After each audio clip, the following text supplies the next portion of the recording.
नमस्ते साथीहरू, तपाईहरुलाई स्वागत छ मेरो आज मिनी ब्लगमा हैन। अनि हामी आज गएका थियौं माथि डाँडामा जाँदाखेरि यहाँ हामी बस स्ट्यान्डमा मेरो साथीलाई पर्खिरहेका थियौं। अटोवालाहरूले मंगलबार जानुहुन्छ, बिहीबार जानुहुन्छ भन्नुहुँदै थियो।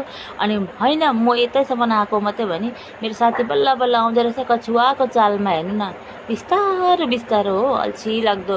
त्यहाँदेखि हामी सबैजना भेला भयौं अनि लाग्यौं आफ्नो ठाउँमा जहाँ जानुपर्ने थियो। त्यहाँ चाहिँ आज एउटा सेवा थियो है। सेवा चाहिँ एउटा बुढी बोजू बित्नु भएको थियो अनि त्यही भएर त्यो घरमा सेवा थियो र हामी गएको। अनि यहाँ हेर्नु न, पहिरो लगेर घरै उखाल्नु आँटिसके मान्छेहरूको। यो खोला डरै लाग्दो।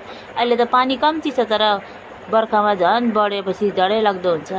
अनि साथै हाम्रो दिदीहरू चाहिँ उकालोबाट लाग्नु भयो कि त्यो बाटो चाहिँ रङ रहेछ, फेरि फर्केर आउनु भयो। अनि हामी गयौँ फेरि सही बाटोपट्टि जाँदै थियौँ। त्यहाँ दिन त 1000 सिँढी आयो। 1000 सिँढीमा आउँदा मेरो आमाले ढुङ्गाले लड्छ भनेर समातिदिनु भयो हैन। अनि त्यहाँदेखि अझै 500 सिँढी देख्दाखेरि मेरो दिमागकै चक्कर लाग्यो। त्यहाँ बल्ल बल्ल हामी त्यो घरमा पुग्यौँ। अनि मजाले हामीलाई त्यो घरमा उहाँहरूले चिया पानीहरू दिनुभयो।